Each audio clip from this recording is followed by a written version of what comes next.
بسم اللہ الرحمن الرحیم۔ السلام علیکم معزز طلباء کرام، آپ سب کیسے ہیں؟ آج ہم نور الانوار کے سبق نمبر 193 کو پڑھیں گے۔ آج کے ہمارے سبق کا عنوان ہے ایسا عام جس کا عموم دلیل خارجی سے ہو۔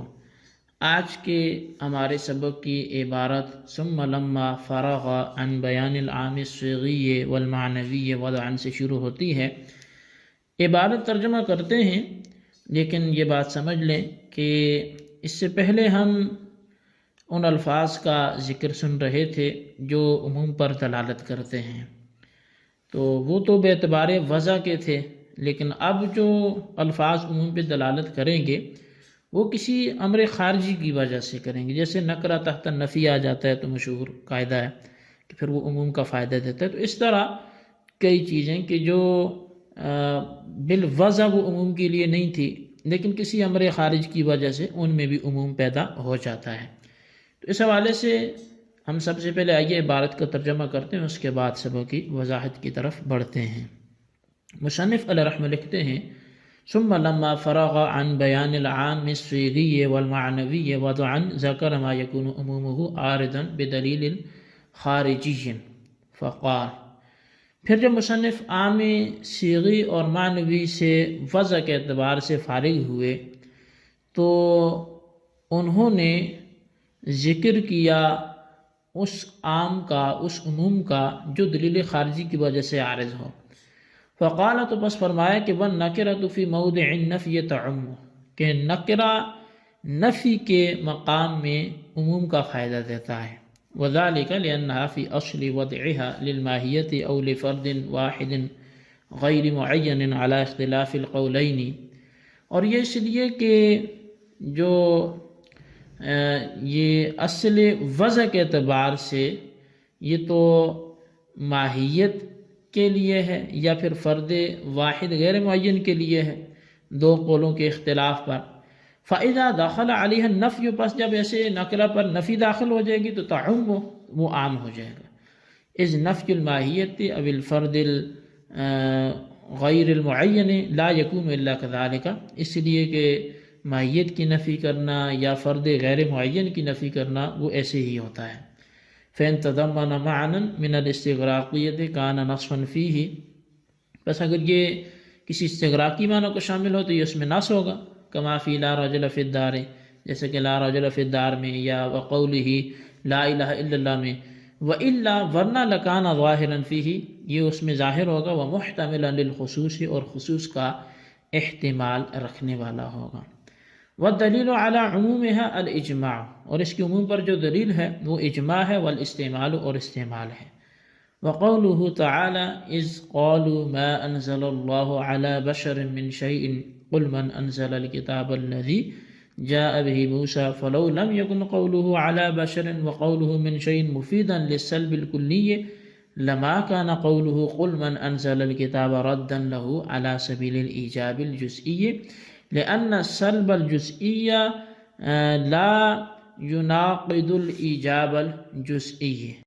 اور اللہ تعالیٰ کا کلام اذ قالوا ما انزل اللہ علی بشر من شیء قل من انزل الکتاب الذی جاء به موسیٰ ہے۔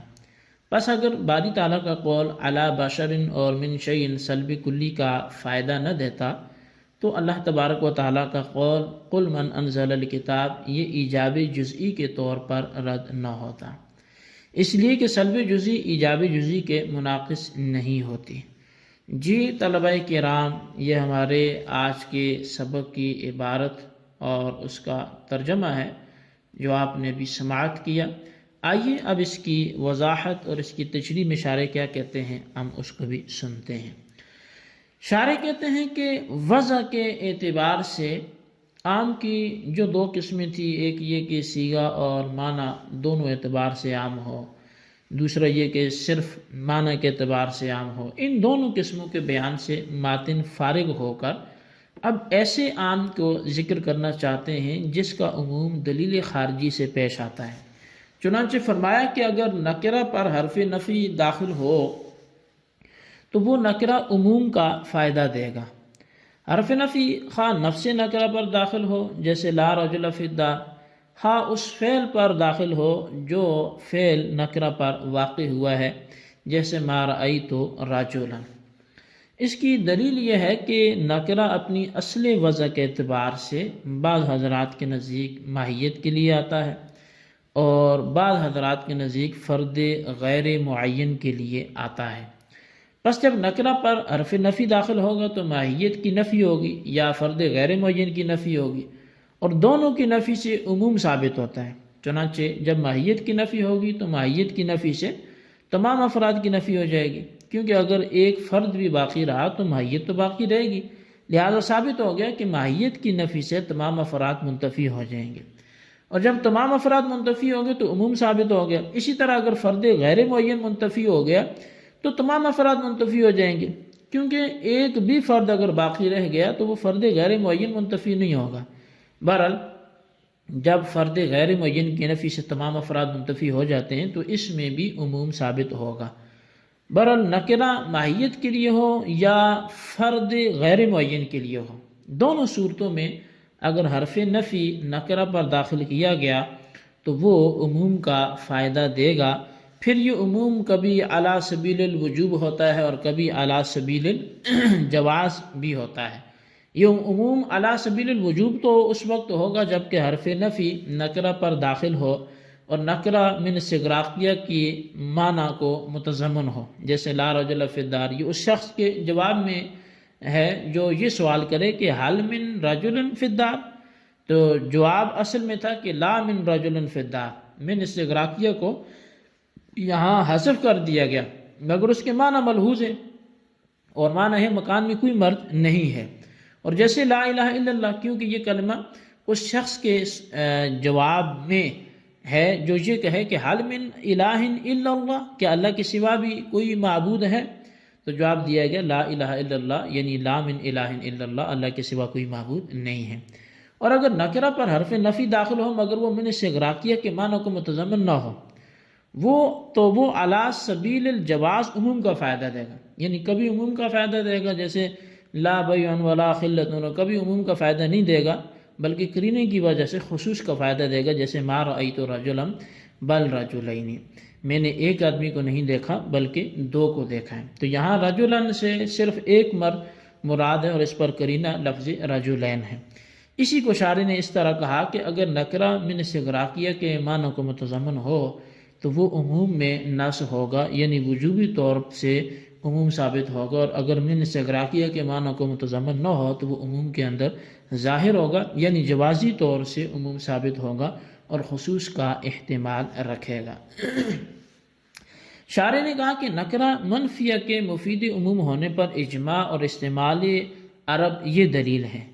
اجماع تو اس طور پہ دلیل ہے کہ کلمہ لا الہ الا اللہ کی مفید توحید ہونے پر سب کا اجماع ہے، اور لا الہ الا اللہ مفید توحید اس وقت ہوگا جب کہ حرف نفی لا کے ذریعے اللہ کے علاوہ ہر معبود برحق کی نفی کی گئی ہو، اور اللہ تعالیٰ کے علاوہ ہر معبود برحق کی نفی ہی عموم ہے، پس ثابت ہو گیا کہ نکرہ منفی یا مفید عموم ہے۔